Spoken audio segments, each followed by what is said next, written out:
sudah terasa lemes di bagian sore hari. Di waktu sore sudah lemes. Coba kalau wisol. Wisol berarti tanpa berbuka, tanpa sahur. Malam harinya nggak makan, nggak minum. Sampai pagi. Nyambung lagi. Wisol lagi, nyambung lagi. Mungkin di hari yang ketiga pingsan. Nggak kuat. Dipakai tidur aja Pak, coba. 3 hari 3 malam tidur. Nggak kuat. Orang bisa pingsan, bisa mati. Terus gimana selama 309 tahun dia tidur tanpa makan, tanpa minum? Kembalikan kepada kaidah tadi. Allah Maha Kuasa atas segala sesuatu. Dengan cara seperti ini mudah bagi kita untuk menerima informasi apapun dari dalil yang bercerita tentang masalah gaib. Nah, termasuk diantaranya gimana proses Isra Mi'raj. Itu roh saja ataukah roh dengan jasad? Kalau kita paham kaidah ini, insya Allah gampang. Mudah bagi Allah untuk mengangkat sang Nabi roh dan jasadnya. Dan itu pendapat jumhur ulama.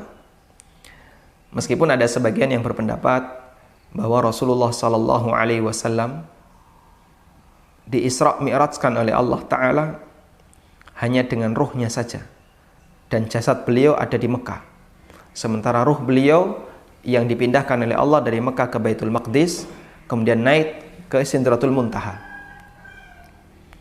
Namun pendapat ini pendapat yang marjuh, pendapat yang lemah. Dan pendapat yang kuat adalah beliau Isra Mi'raj, ruh dan jasad. Dan itu pendapat jamahir ulama. Dan salah satu di antara alasan jumhur ulama bahwasanya beliau Isra Mi'raj, ruh dan jasadnya adalah, alasannya adalah penolakan yang dilakukan oleh orang musyrikin. Andaikan beliau Isra Mi'raj dengan ruh saja, orang musyrik gak menolak. Karena mereka punya pemahaman roh itu bisa diangkat dari badan. Seperti peristiwa orang yang mati. Mereka itu tahu rohnya terlepas dari badan. Sehingga mungkin saja itu terjadi pada diri Nabi SAW.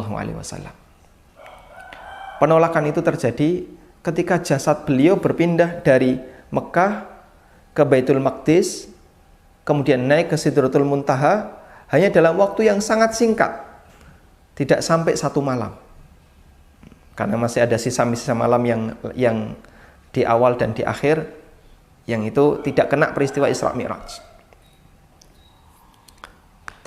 Dari situlah kemudian orang musyrikin menolak. Ini mustahil, tidak mungkin manusia bisa melakukan seperti itu. Sampai disebutkan dalam sebagian riwayat, mereka ingin menertawakan Nabi SAW. Nabi dipanggil, Muhammad sini. Coba angkat 1 kakimu. Diangkat. Sekarang angkat kakimu yang kedua. Ya tidak bisa. Akhirnya kaki satunya dilepas, menginjak tanah, kaki yang kedua diangkat. Lalu mereka ketawa-ketawa. Gini kok ngaku bisa naik ke langit. Ngangkat 2 kaki saja nggak bisa. Beda dengan Superman ya. Ngangkat 2 kaki saja nggak bisa. Yang itu membuat mereka menolak keberadaan atau kebenaran dakwah Rasulullah SAW. Tapi karena kita yakin Allah Maha Kuasa atas segala sesuatu, mudah bagi kita untuk menerimanya. Termasuk juga mudah bagi kita untuk menerima gimana mungkin ada manusia yang umurnya ribuan tahun. Nabi Isa alaihissalam diangkat oleh Allah di zamannya. Diangkat oleh Allah, kemudian ditaruh oleh Allah di langit, ruh dan jasad. Berarti umur beliau sudah lebih dari, kalau zaman kita dengan Nabi Muhammad SAW 1400 tahun. Ditambah lagi dengan jarak antara Nabi Isa dengan Nabi Muhammad SAW yang 600 tahun. Berarti 2000 tahun. Kok ada manusia yang umurnya 2000 tahun sampai sekarang belum mati? Berada di langit. Gak masuk akal. Betul, memang gak masuk akal. Tapi logika kita mengatakan Allah Maha Kuasa atas segala sesuatu. Dan mudah bagi Allah untuk melakukan itu. Wallahu ta'ala alam. Tayyib. Baik, kita bacakan 1 pertanyaan lagi melalui WA. Baik Ustaz, dari pemirsa media Kajian Sunnah Semarang TV. Ustadz, banyaknya riba saat ini, apakah salah satu penyebab pandemi Ustadz? Belum diangkat Allah. Baik. Coba kita angkat 1 penelpon juga ya. Silakan, dengan siapa di mana? Halo. Silakan Bapak.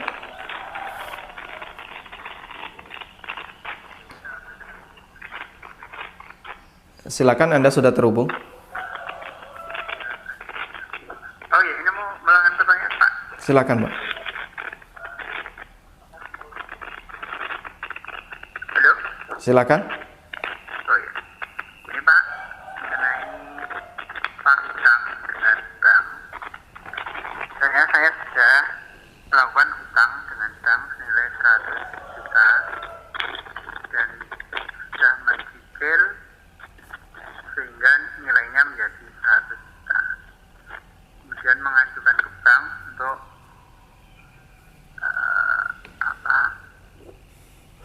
menghilangkan bunganya.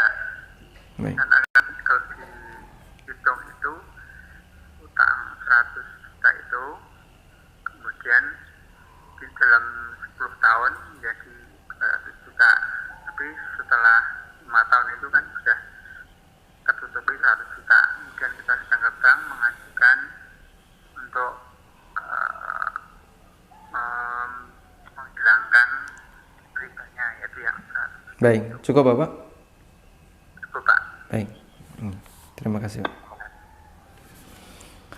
Baik, untuk pertanyaan yang pertama melalui WA, banyaknya transaksi riba dan tersebarnya maksiat di masyarakat secara umum. Apakah itu yang menjadi penyebab COVID-19 belum diangkat oleh Allah?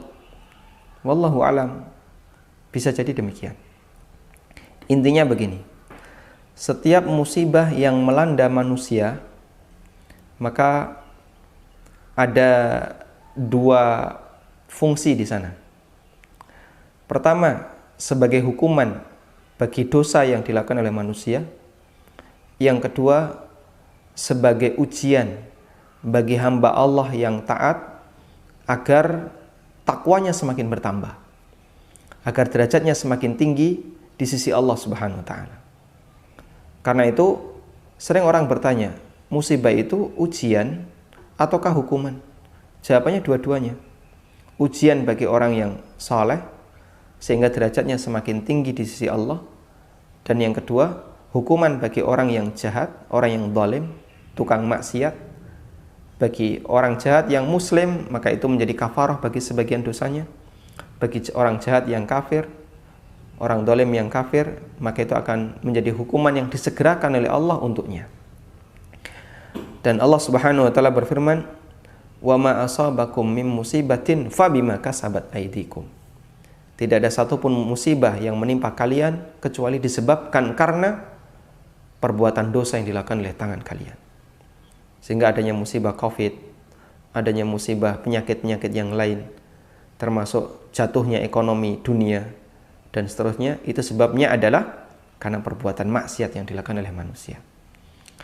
Berarti taubat yang kita lakukan termasuk di antara upaya untuk mengurangi sekian persen dari potensi musibah itu. Sehingga para asatidzah, para ulama selalu menyarankan, mari banyak bertobat kepada Allah, mohon ampun kepada Allah. Sehingga kita tidak hanya ribut untuk memikirkan apakah COVID ini konspirasi ataukah bukan. Kita tidak hanya ribut untuk membahas gimana hukum ini. Kita juga perlu untuk menekankan kepada masyarakat, perbanyak bertobat kepada Allah. Dan di antara musibah kedua dari adanya musibah COVID adalah manusia jadi berantem gara-gara COVID. Ustadznya beda pendapat, kemudian dokternya beda pendapat, politikus beda pendapat, pemerintahnya beda pendapat, tegang antara satu dengan yang lain. Dan itu musibah yang kedua setelah adanya musibah penyakit. Maka betul apa kata Allah Subhanahu wa taala, "Qul huwal qadiru ala ay yab'atsa 'alaikum 'adzaban min fawqikum aw min tahti arjulikum." Katakanlah wahai Muhammad, Allah mampu untuk mendatangkan azab dari arah atas kalian, dari arah bawah kalian.